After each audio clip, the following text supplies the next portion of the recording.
Good morning. Thanks for your company this Thursday, the 30th of July. I'm Jessica Amir, market analyst with Bell Direct.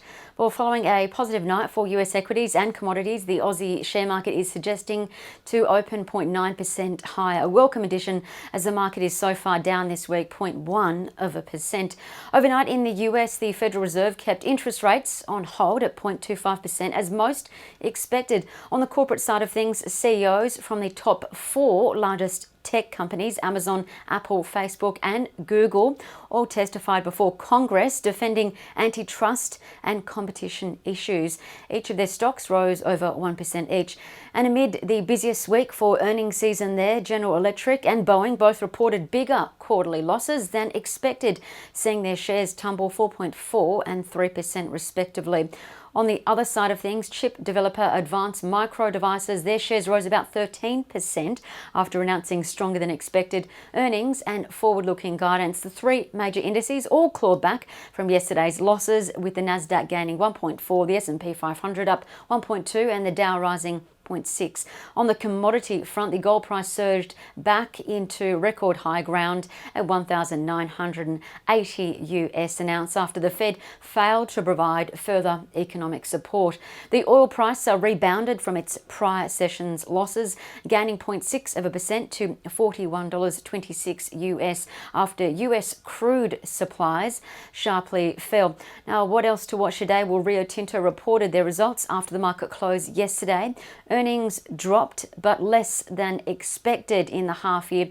And we've got a full report on Rio Tinto news in 60 seconds, so you can check that out.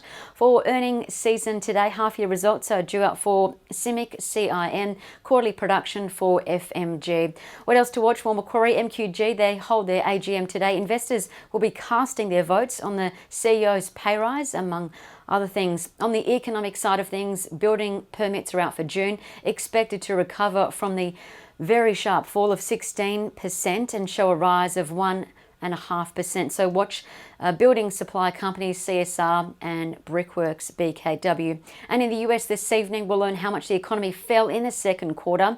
Estimates that growth would have fallen 34.1% following the negative reading of 5% in Q1. Now to trading ideas. Well, firstly, Bell Potter upgraded the family tracking and safety app Life 360. 360 is their code, upgrading their buy rating and price target to $5.20, implying 60% share price growth from yesterday's close price. This month, 360 has already recovered all of its COVID losses, gaining 59%, and 360 delivered its maiden positive quarterly cash flows, a almost $7 million turnaround in US dollars due to tight cost controls and resilient subscription numbers despite the lockdown. So that's 360, a Bell Potter buy. And secondly, Bell Potter upgraded the Aussie car dealership giant A.P Eagers. A.P is their code, upgrading their buy rating and target to $9. That implies 13% share price growth from yesterday's close.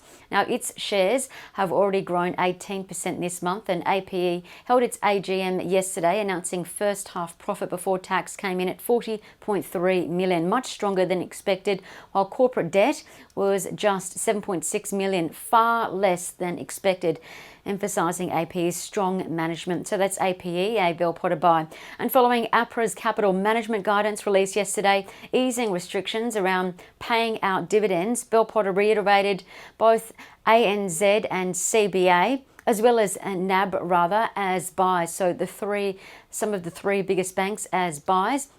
Also reiterating holds, though, for Westpac, Bendigo and BOQ. I'm Jessica Amir with Bell Direct. Happy trading and stay safe.